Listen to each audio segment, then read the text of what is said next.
우리는 왜 도둑질을 하면 안 되는 걸까요? 왜 우리는 꼭 정혼한, 결혼한 그 사람하고만 사랑을 나누어야 하는 걸까요?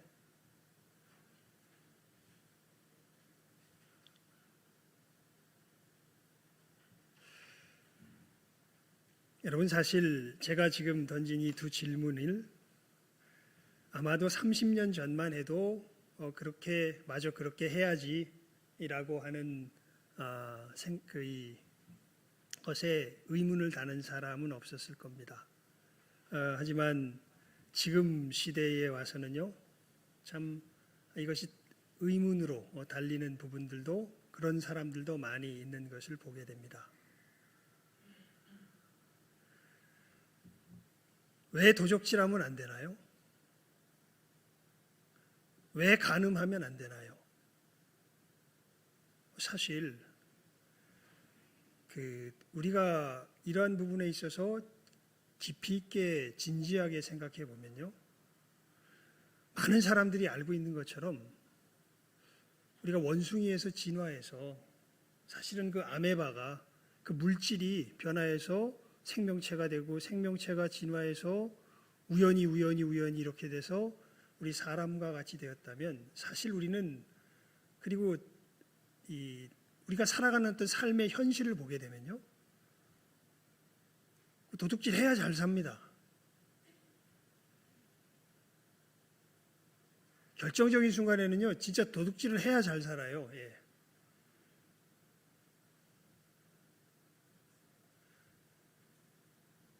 정절을 지키는 것은 굉장히 무의미해 보입니다.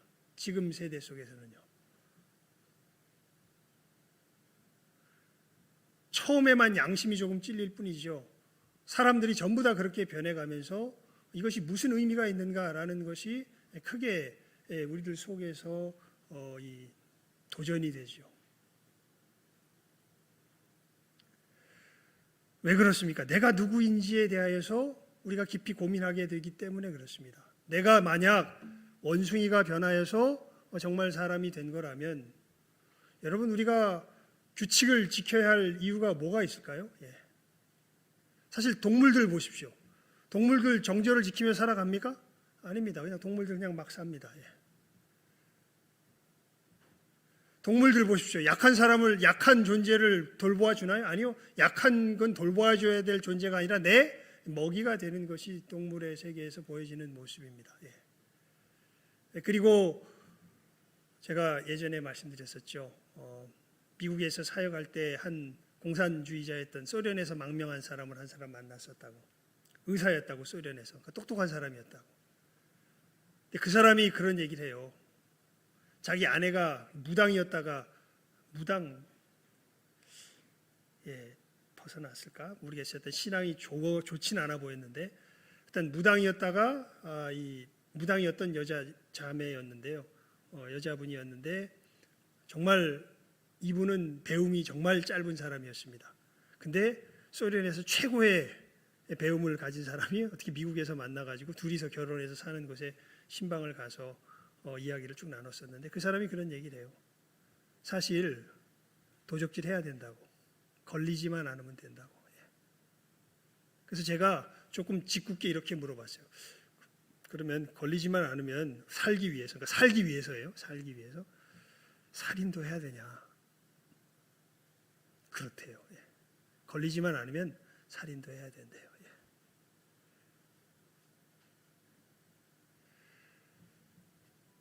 여러분, 근데 우리 이런 이야기를 들으면요, 우리 마음 깊은 곳에 그건 아니지, 그렇게 해서는 안 되지 라는 또 생각이 동시에 올라오기도 합니다. 이게 어디에서 사실은 이 가름이 되냐면요, 내가 누구인지에 대해서 내가 어떻게 실제로 받아들이고 있는가 하는 그 부분에서 사실은 이러한 부분의 삶의 길이 결정이 됩니다. 세상은 사람이 원숭이가 변해서 된 거라고. 그래서 우리가 사실은 사랑이라고 생각하고 무슨 이 윤리라고 생각하는 이런 것들 다 우리 머릿속에서 흘러나오는 호르몬의 부작용일 뿐이라고. 이런 거 실제로 존재하는 거 아니라고. 그냥 불편해서 하는 것뿐이지 실제로 그런 거 있지 않다고. 그게 세상에서의 현재 유행하고 있는 가르침이죠. 그리고 많은 사람들이 이 가르침 속에 살면서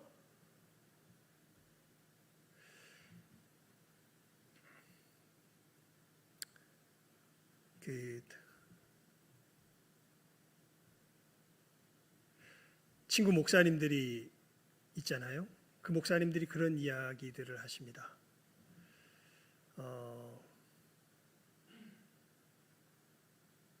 그냥 그분들의 그냥 증거예요. 이게 그냥 그분들이 한 얘기를 제가 들은 것을 그대로 이렇게 이야기를 옮기는 겁니다. 자기가 이 하숙을 하는데 시골에서 이제 부산 더 밑에 지방에서 올라오신 분이 이제 성균관대학교 법대를 다니신 분이 계신데요. 그분이 그런 얘기를 해요. 자기가 하숙을 하는데 CCC 활동을 하면서 사랑방 모임, 사랑방은 그 이제 대학생들 이렇게 함께 뭉쳐서 살아가고 하는 그런 모임이거든요. 거기 가서 이제 사랑방 방장도 하고 그러면서 지냈던 분인데, 그분이 이 학교를 다닐 때 한참 우리 그때 데모 많이 하고 민주화 운동이다 해가지고 데모 한참 많이 할 때입니다. 그때 보면요, 그 데모 주동하는 학생들이 막 데모하고서 막 최루탄 맞고 막 쫓겨다니면서 막 피할 데 없으면 자기 집에 와서 막 이렇게 문 뚫게 숨겨달라 그러기도 하고 막 그런답니다. 그러다가 이런 부탁을 종종 한대요. 야, 나 돈 좀 주라. 왜 달라 그러는가 보게 되면요, 사실 자기가 있던 곳이 청량리하고 가까운데, 청량리가 어떤 곳인 줄 아시죠? 거기에 갈 돈을 구하곤 했다 그럽니다. 왜 그러냐면 이 사람들은 그게 없어요. 이 공산주의 사상에 물들면요, 정주에 대한 관념이 없어집니다. 중국의 우리 노회에서 백두산에 한번 또 중국에 있는 교회들도 탐방하면서 갔던 적이 있습니다. 거기에 이 안내하는 그 가이더가 이 자매였는데요. 이 친구가 중국에서 제일 좋은 대학교가 뭐죠? 그 대학원까지 나온 친구였어요.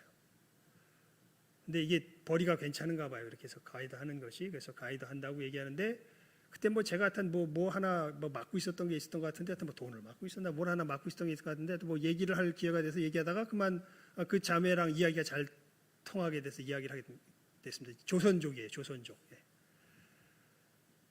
그러면서 이 얘기저기 복음을 전하다 보니까 다행히 윤리에 대한 이야기를 하게 되면서 그 자매가 아주 진솔하게 이야기하는데요. 그 자매한테는 아주 진솔하게 얘기합니다. 정조관념이 없습니다. 왜 그런가 보니까 공산주의 그 세상 속에서는 그거 자체가 의미가 없어요. 그것이 가르쳐지는 그곳에서는.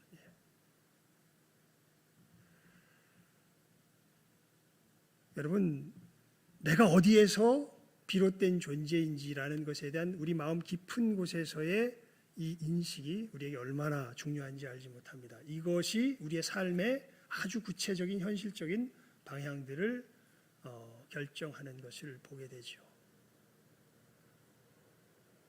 그러니까 한마디로 말하면, 아까도 말씀드렸는데, 왜 도적질하면 안 돼? 왜 살인하면 안 돼? 뭐라고 대답하실래요? 우리에겐 답이 있습니다. 오늘 말씀이죠. 하나님이 자기 형상 곧 하나님의 무엇대로? 형상대로 우리를 지으셨기 때문에 그렇습니다. 왜 살인하면 안 됩니까? 왜 도적질하면 안 됩니까? 왜 간음하면 안 됩니까? 왜 그렇습니까? 오늘 성경이 우리들에게 분명하게 선포합니다. 우리는 누구의 모양대로? 하나님의 모양대로, 하나님의 형상대로 지음을 받았기 때문에 그렇습니다. 우리는 원숭이가 변해서 된 존재가 아니에요.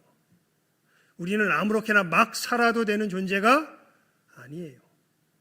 여러분, 오늘 시편 49편 20절의 말씀을 선포하면서 오늘 예배가 시작이 되었죠. 존귀에 처하나 깨닫지 못하는 사람은 멸망하는 짐승과 같도다. 여러분, 성경은 분명히 우리들에게 선포해주고 우리 양심에 다시 한번 알게 합니다. 우리는 어떤 존재다? 존귀한 존재다. 사람은 어떤 존재다? 존귀한 존재다.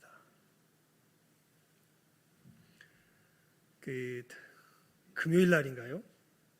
예배 마치고 우리 기도회 마치고 집에 갔는데 어머니가 텔레비전을 보고 계시더라고요. 그래서 보다가 우연히 하나 두 개 같이 보다가 넘기는데 그 이상한 영화가 하나 있더라고요. 이게 뭐냐면 랑종인가? 그 태국 무당에 대한 영화였습니다. 이게 우리나라로 곡성하고 비슷한 종류의 아주 공포 영화라 그래요. 이게 뭔 내용인가 보니까 이 귀신에 들려가지고 그 주변 사람들이 다 죽어나가는 그러한 이 영화입니다. 굉장히 끔찍해요. 근데 거기 보니까 원래 이 귀신의 그 무당이 된 랑종이 거기 태국말 랑종이 우리나라 말 무당이라고 그렇게 얘기하더라고요.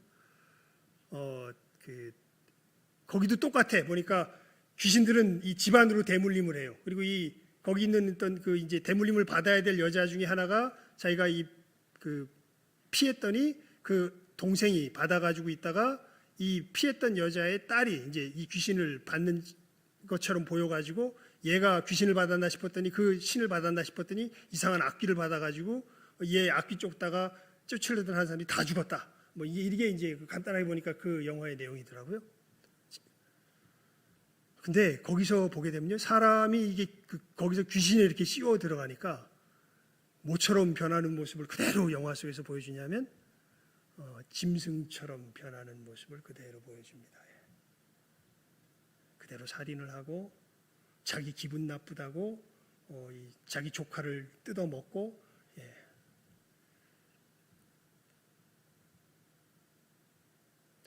여러분, 이 이야기를 들으면서 우리가 이런 현상이 일어나거든요. 우리들 속에서.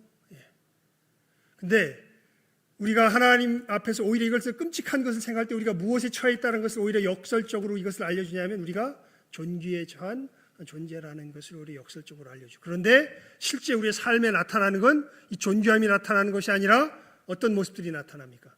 짐승 같은 모습들이 우리의 삶 가운데 나타나죠.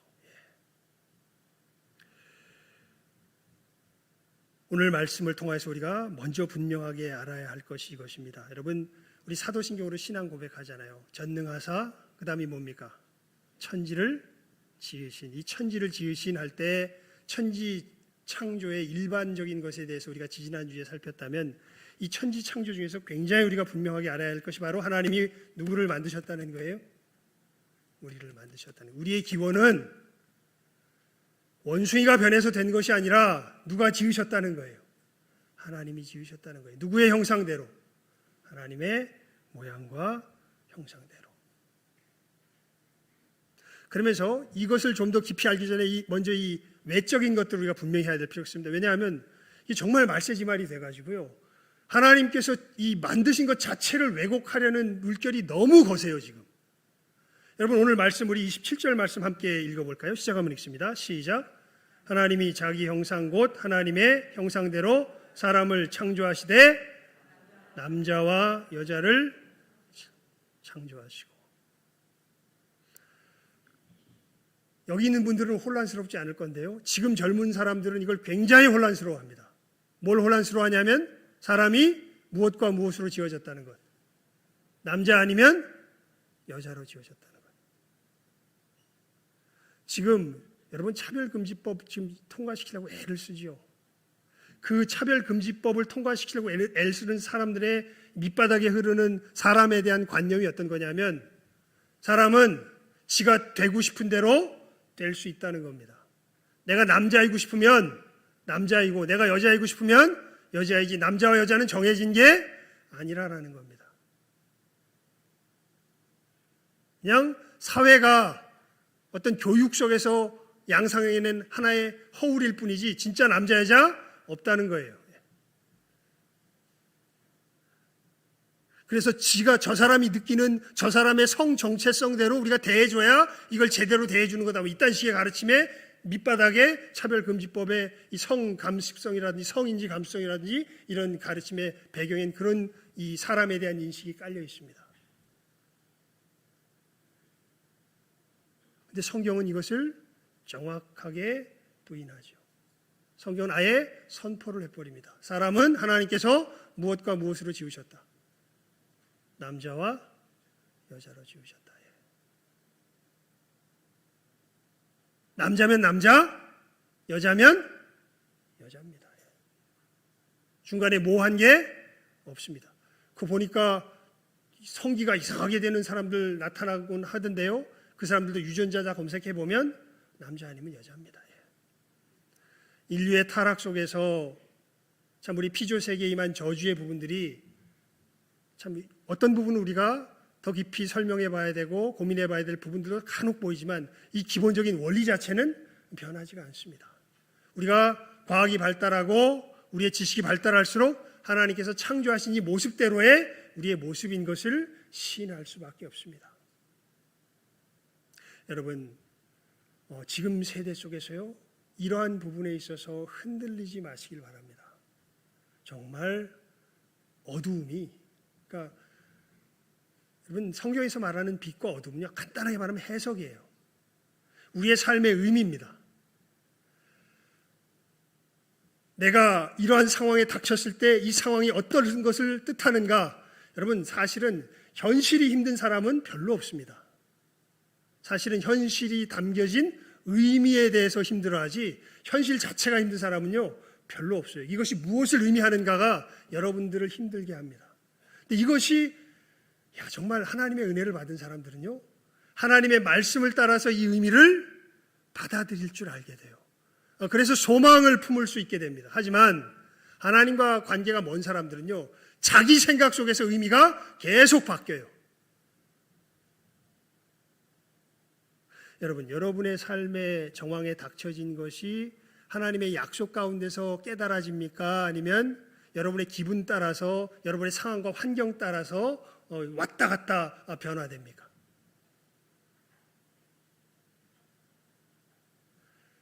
그래서 우린 예수님의 은혜를 받아야 합니다. 예수님께서 우리를 내 기분, 상황 따라서 의미를 정하려고 하는 이 교만함, 이것을 죄라 그러거든요, 성경에서. 이 죄에 대하여 죽게 하시고 상황이 어떠한 상황으로 변하든지 간에 하나님께서 약속하신, 하나님께서 지으신, 하나님께서 운행하시는 이 하나님의 약속을 따라 바라볼 수 있는 존재로 새롭게 만드신 것이 바로 예수님의 십자가의 죽으심과 부활의 역사입니다. 그래서 사도 바울이 그렇게 이야기하죠. 우리를 죄에 대하여 죽게 하고 하나님께 대하여 살게 하려 하심이라. 누가요? 예수께서. 그 하나님께 대하여 산 삶이 무엇입니까? 다른 건 아닙니다. 우리의 삶의 길을 누구의 약속에 비추어서, 하나님의 약속에 비추어서, 누구 생각이 아니라 내 생각이 아니라, 누구 감정이 아니라 내 감정이 아니라, 이 썩어질, 이 멸망할 내 생각, 내 감정을 따라서 상황을 바라보고 판단하고 의미를 부여하고 살아가는 것이 아니라, 비록 우리가 넘어지는 부분들이 있고 실패하는 부분들이 있지만 예수 그리스도 안에서 모든 이 죄값이 치러졌음을 오히려 신뢰하며 그 부족함과 모자람 속에서도 오히려 하나님의 약속을 붙들며 그 가운데서 살아갈 수 있는 그 힘을 얻게 하신 것이 바로 우리 주 예수 그리스도의 구원의 능력입니다. 여러분, 이 시간에 혹여 삶의 부분에 있어서요 정말 죽고 싶은 마음이 들고 괴로워서 고통스러운 마음이 들면요 여러분 반드시 그 문제를 놓고 주님 앞에 나아가셔야 됩니다. 왜냐하면 예수 안에 있는 사람에게 죽고 싶은 것, 절망스러운 건 있을까요? 없을까요? 없습니다. 실제로 없어요. 누가 자꾸 속이는 거예요. 마귀가 자꾸 속이는 거예요. 여러분, 우리 육체의 충동대로 살아가야 되는 삶, 그거 그리스도 안에서 없습니다. 그거 자꾸 누가 속이는 거예요. 마귀가 속이는 거예요. 우리는 무엇을 따라 지음받은 존재입니까? 하나님의 형상을 따라 지음받은 존재입니다. 우리 마음이 원하는 대로, 육체에 원하는 대로 살아가는 존재가 아닙니다. 그것이 자꾸 우리를 휩쓸면요, 그건 누가 우리를 유혹하는 거예요. 마귀가 우리를 유혹하는 겁니다. 우리 정체성에서부터 시작해서 우리 모든 것들을 정말 근본적으로 총체적으로 흔들고 있는 시대가 지금의 시대인 것을 봐요. 정말 끔찍합니다. 제가 말씀을 보면서 지금 시대를 보면 정말 끔찍해요. 사람들이 어떻게 살아갈까, 이 세대 속에서. 그러니까 자기 자신의 교만함을 높이는 것에 완전히 도취돼가지고, 취해가지고 자기의 가장 근본을 이루는 근간들을 다 흔들어버리는 세대 속에서, 그러면서 자기를 주장하면 그것으로서 쾌감을 삼고 그것으로서 삶의 의미를 삼고 살아가는 것이 바로 지금의 세대입니다. 그래서 자기 자신을 계속 파괴에 들어가죠. 여러분, 경유차가 휘발유 넣고 달리면 어떻게 됩니까? 반대로 합시다. 휘발유차가 경유 넣고 달리면 어떻게 됩니까? 그 다 망가지죠. 그런 일이 지금 우리들 속에서 벌어져요. 계속 해가지고. 도적질하면 안 되는데, 도적질하는 것이 결국엔 우리의 삶을 윤택하게 하는 길이라고. 살인하면 안 되는데 자기의 마음에 안 들고 한 사람 다 제거해버리고 저주해버리고 없애버리고 걸어가는 것이야말로 사실은 이 땅에서 지혜롭게 살아가는 길이라고 우리들이 설득당하고 있고, 간음하면 안 되는데 삶을 뭐 때문에 사냐고, 쾌락을 위해서 사는 것 아니냐고, 그것 위해서 살아가라고.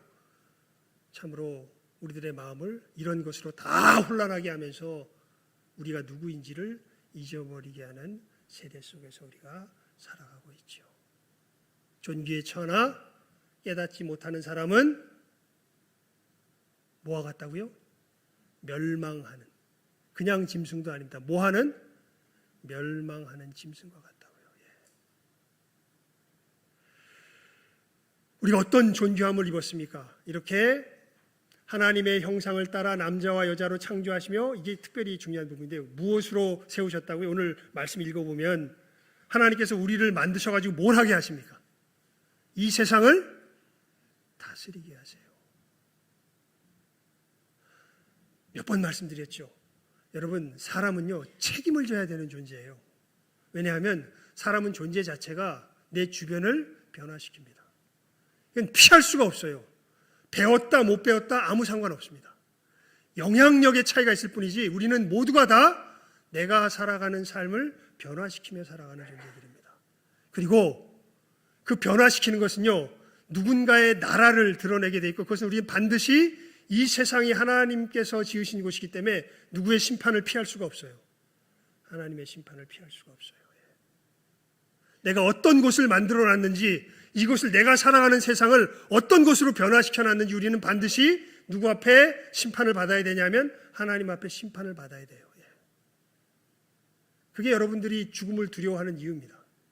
죽는 것이 두려운 게 아니라요, 내가 한 것에 대해서 심판받는 것이 사실은 두려운 거예요. 왜냐하면 우리는 누구의 뜻을 어그러뜨리고 누구의 나라를 망쳤던 존재이기 때문에, 하나님의 뜻을 어그러뜨리고 하나님의 나라를 망쳤던 존재이기 때문에. 그래서 사람들이 죽으면 불안한 거예요.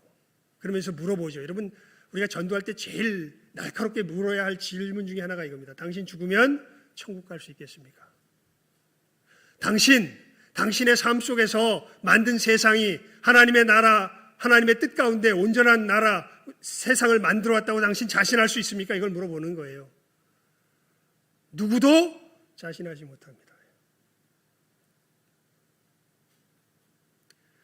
왜요? 우리 속에 시커먼 것 우리가 알기 때문에 그래요. 다른 사람은 속일 수 있고, 심지어 내 자신도 슬쩍 속일 수 있지만 의식적으로요, 내 양심은 속이지 못합니다.